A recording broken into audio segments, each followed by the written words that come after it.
नमस्ते, मैं अंजलि चौहान। आज का जो विषय है वो है गॉल ब्लैडर की सर्जरी के बाद होने वाली समस्याएं और उनको कैसे हम कंट्रोल कर सकते हैं।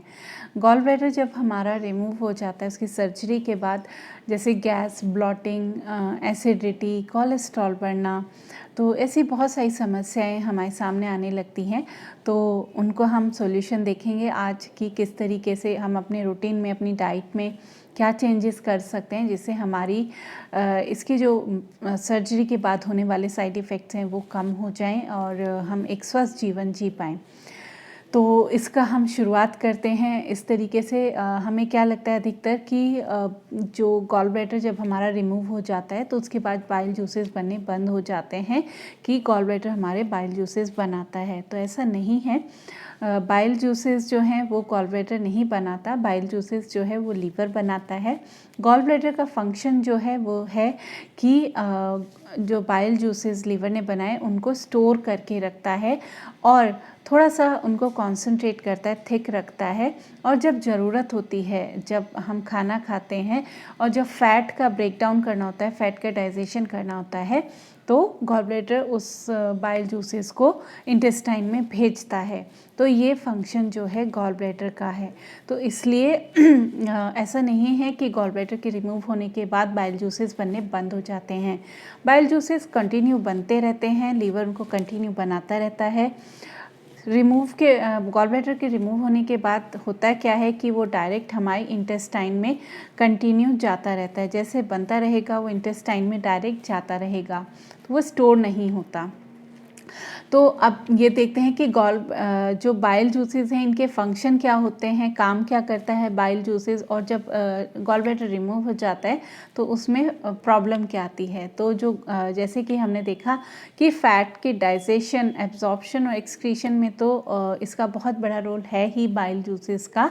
तो और इसके साथ साथ हमारे बॉडी के अंदर कोलेस्ट्रॉल के लेवल को भी कंट्रोल करने में बहुत बड़ा रोल प्ले करता है। जैसे अधिकतर क्या होता है, सर्जरी के बाद हमारा कोलेस्ट्रॉल लेवल भी धीरे धीरे बढ़ने लगता है। तो इसका कारण भी यही होता है कि बाइल जूसेस के कारण हमारा कोलेस्ट्रॉल बढ़ने लगता है, एसिड लेवल बढ़ने लगता है, ब्लॉटिंग बढ़ने लगती है और इस तरीके की प्रॉब्लम्स आती हैं। तो इन सब का सॉल्यूशन हम देखेंगे कि किस तरीके से रूटीन में चेंजेस से हम इन सब को कंट्रोल कर सकते हैं।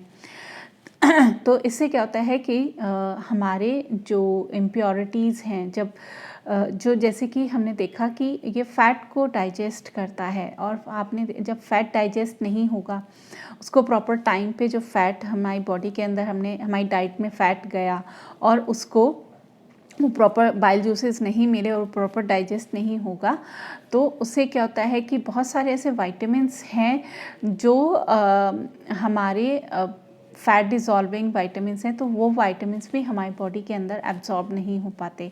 तो हमारे शरीर में वाइटामिन्स की कमी भी होने लगती है, और जब फैट डाइजेस्ट नहीं होगा तो हमारी ब्लॉटिंग बढ़ने लगेगी, हमारी बॉडी के अंदर गैस बनने लगती है। तो ये कुछ रीज़न्स हैं जो जब फैट प्रॉपर डाइजेस्ट नहीं होता तो उस कारण से ये प्रॉब्लम हमें आने लगती हैं।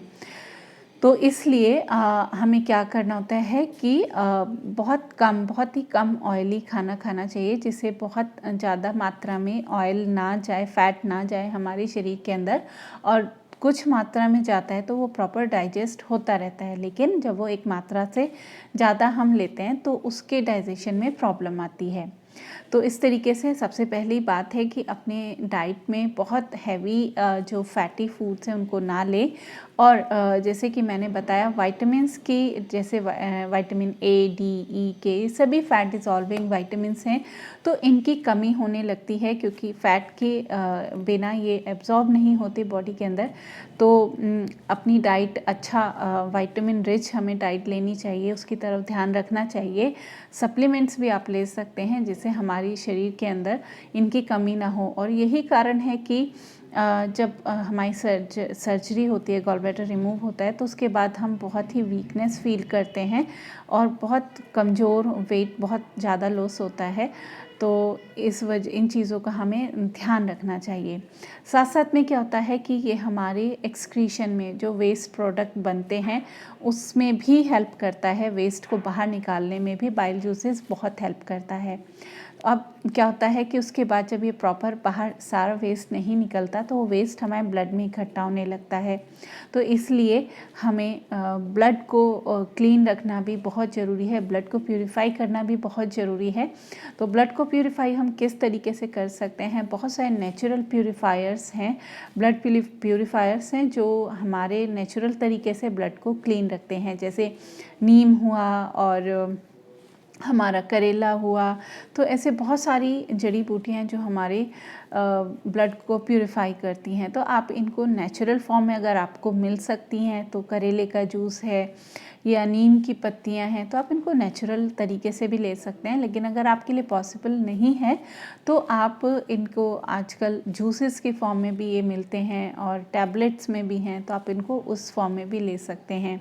या बहुत सारे ब्लड प्यूरिफायर्स भी आज के टाइम में मार्केट में हैं, तो आप उन ब्लड प्यूरिफायर्स को भी ले सकते हैं, जिससे क्या होता है कि ब्लड के जो टॉक्सिन्स हैं वो रिमूव होते रहते हैं और ब्लड प्यूरिफाई होता रहता है।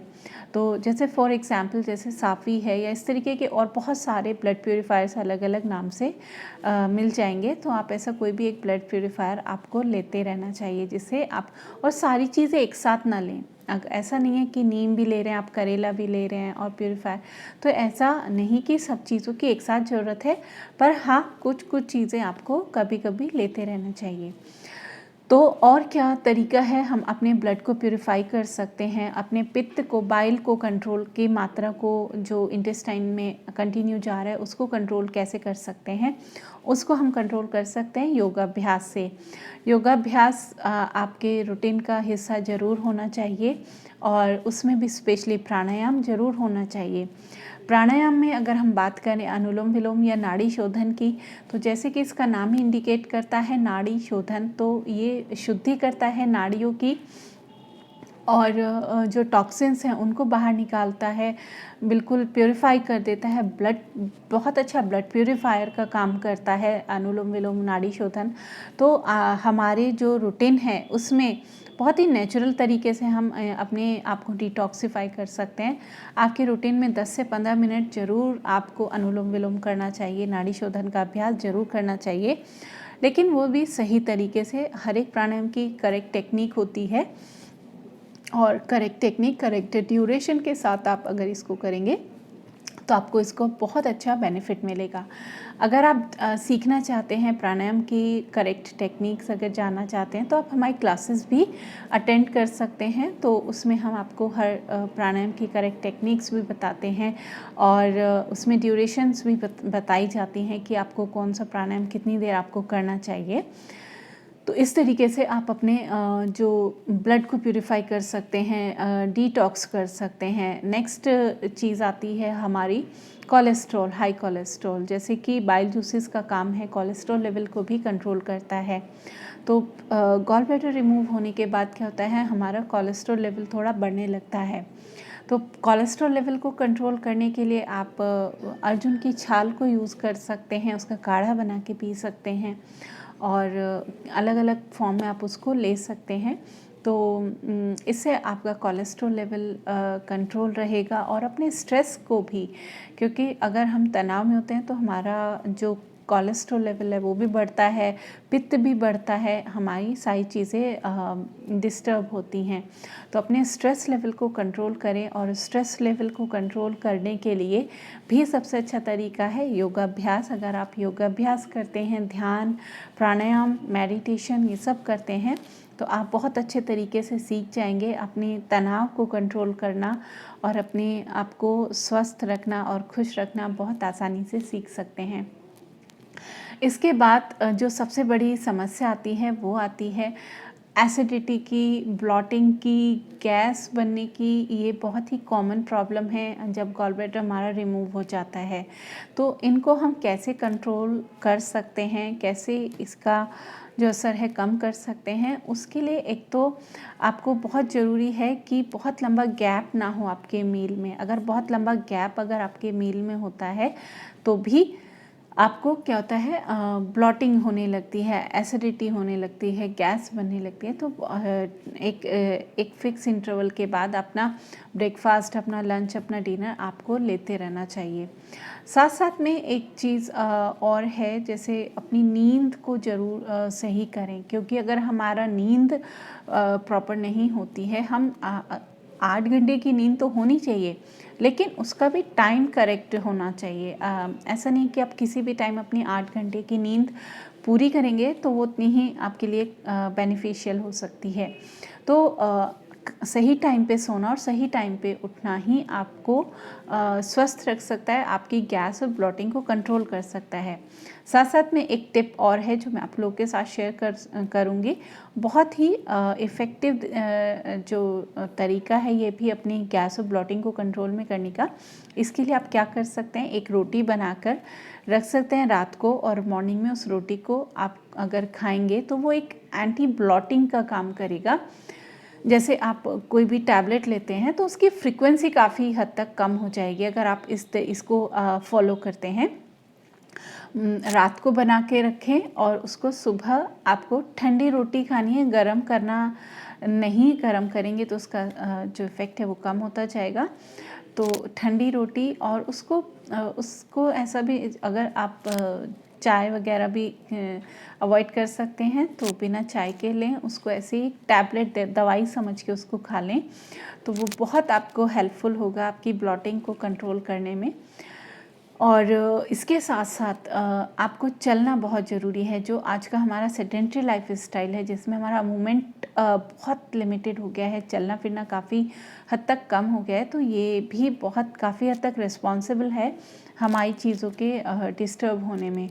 तो इसके लिए आपको मूवमेंट में रहना चाहिए। जैसे मैं कहूँगी, हम एक फॉर्मल वॉक, मतलब मॉर्निंग में या इवनिंग में हम एक फॉर्मल वॉक पे जाते हैं 30 मिनट्स 40 मिनट्स, तो लेकिन उसके बाद दिन भर हम कोई मूवमेंट हम नहीं करते, तो वो भी गलत है। तो वॉक तो अपनी जगह है, लेकिन साथ साथ में दिन भर में भी आपको मूवमेंट में रहना चाहिए। जब भी आपको मौका मिले, आप कोशिश करें मूवमेंट में चलने फिरने की। घर में हैं या कहीं पर भी हैं, ऑफिस में हैं, तो जब भी मौका मिले आपको, तो जितना भी हो सकता है उतना मूवमेंट करते रहें। 1 चक्कर 2 चक्कर, जो भी जितना भी आपके लिए पॉसिबल है उतना राउंड्स आप लगाएं। घर में काम खुद से कोई भी अगर चीज़ आपको लेनी है, उठानी है, तो किसी और को कहने के बजाय उस काम को खुद से करने की कोशिश करें। तो मौका ढूंढे चलने का, फिरने का, तो इससे आपकी हेल्थ काफ़ी हद तक सही रहेगी। तो ये छोटे छोटे टिप्स हैं जो आपको काफ़ी हेल्पफुल हो सकते हैं। और अगर इन चीज़ों से आपको कोई फ़ायदा होता है तो आप मुझे ज़रूर बताइएगा किस तरीके से आपको ये चीज़ें लगी। और नेक्स्ट टाइम किसी नेक्स्ट टॉपिक के साथ, किसी नए टॉपिक के साथ फिर से मिलेंगे। इसी के साथ धन्यवाद।